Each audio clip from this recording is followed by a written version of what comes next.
কালকে এক ভাই প্রশ্ন করেছে যে আমরা কি নিজেদেরকে মুমিন বলে পরিচয় দেব যে আমি মুমিন মুসলিম, এটা কি যাবে কি যাবে না?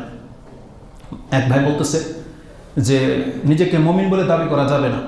সম্ভবত সে কোরআনের একটা আয়াত শুনেছে, কোরআন একটা আয়াত এরকম রয়েছে, সেটা সূরা হুজরাতে সম্ভবত অথবা মুজাদালায়, হুজরাতে রয়েছে। আল্লাহ যেখানে বলেছে ওকালাতিল আরাবু আমান্না কুল লাম তুমিন ওয়ালাকিন কুলু আসলামনা। হ্যাঁ নবী, আরবরা এসে, বেদুইনরা এসে, মানে যারা পল্লীতে থাকে তারা এসে আপনার কাছে এসে বলে কালু আমান্না, আমরা ঈমান এনেছি।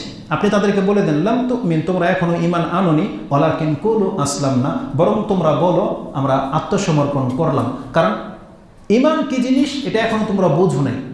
এটা আল্লাহ তাদেরকে বলেছে। তো সম্ভবত এই ভাই ওই আয়াতের দিকে লক্ষ্য করে বলেছে যে কোনো মুসলিম, মানে আমরা ঈমানদার বলে নিজেকে পরিচয় দিতে পারবো না। তো আলহামদুলিল্লাহ আল্লাহ সুবহানাহু ওয়া তাআলা তখনই স্মরণ করিয়ে দিল। আচ্ছা বলেন তো দেখি, কোরআনে আল্লাহ সুবহানাহু ওয়া তাআলা যতগুলো আমাদেরকে সম্বোধন করেছে তার একটা ভাষা ছিল ইয়া আইয়ুহান নাস, হে মানুষ সকল। আরেকটা কি ছিল?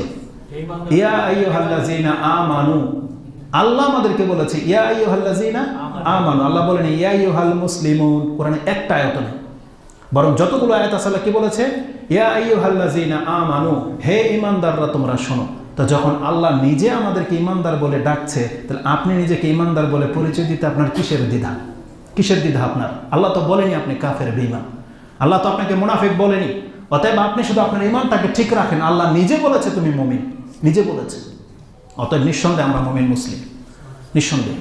আল্লাহ যেন এই ঈমান নিয়ে তার কাছে সাক্ষাৎ করার তৌফিক দান করে।